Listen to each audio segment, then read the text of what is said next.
লালপুরে বিশাল আকৃতির মুরগির ডিম সাধারণ ডিমের তুলনায় 4 গুণ বড়। এলাকায় ব্যাপক চাঞ্চল্যের সৃষ্টি হয়েছে। লালপুর প্রতিনিধি এজেড সুজন মাহমুদের পাঠানো তথ্য ও ভিডিও চিত্রে দেখুন বিস্তারিত। সাধারণত মুরগির ডিমের ওজন হয় 50 থেকে 60 গ্রাম। সেই ডিমের ওজন যদি হয় 180 গ্রাম, তাহলে তা নিয়ে চারিদিকে হইচই হবে, এটাই স্বাভাবিক। এমন ব্যতিক্রম ঘটনা ঘটেছে নাটোরের লালপুর উপজেলার ভাটাপাড়া গ্রামের মৃত ওয়াজেদ সর্দারের ছেলে গোলাম কিবরিয়ার মুরগির খামারে। এ নিয়ে এলাকায় চাঞ্চল্যের সৃষ্টি হয়েছে। অস্বাভাবিক বড় আকৃতির ডিমটি দেখতে তার বাড়িতে অনেকে ভিড় করেছেন। খামারি গোলাম কিবরিয়া জানান, গত 5 মাস আগে নিজ বাড়িতে লেয়ার মুরগির খামার করেছেন। 1 মাস যাবৎ মুরগিগুলো নিয়মিত ডিম দিচ্ছে। বুধবার সকালে প্রতিদিনের ন্যায় তার মা খামারে ডিম সংগ্রহ করতে যান।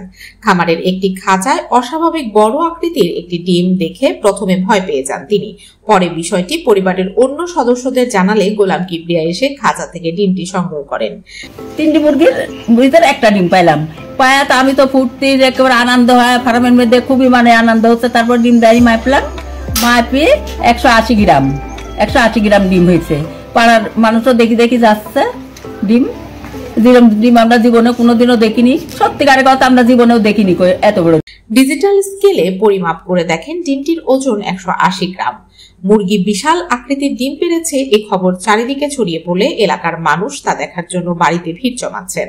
প্রতিবেশী হারুনুর রশিদ, সাবিনা ইয়াসমিন সহ কয়েকজন জানান, মুরগির এত বড় ডিম দেখে তারা বিস্মিত ও অভিভূত। ডিমটি অন্য ডিমের মতো মসৃণ নয়, দেখতেও অস্বাভাবিক এবং সাধারণ ডিমের তুলনায় 4 গুণ বড়। এরকম ডিম কখনো দেখিনি, এত বড় ডিম জীবনে কখনো। এ বিষয়ে উপজেলা প্রাণী সম্পদ কর্মকর্তা মোহাম্মদ আব্দুল্লাহ বলেন, সাধারণত ডিমের ওজন 50 থেকে 60 গ্রাম হয়। মুরগি অনিয়মিত ডিম দিলে ডিমের ভেতর 2-3টা কুসুম থাকতে পারে। সেক্ষেত্রে ডিমের ওজন 80 থেকে 100 গ্রাম হতে পারে। তবে মুরগির ডিম 180 গ্রাম হয়েছে, এটা অস্বাভাবিক। এমন ঘটনা খুবই বিরল। আমি আমার চাকরি জীবনে এমন ঘটনা প্রথম শুনলাম।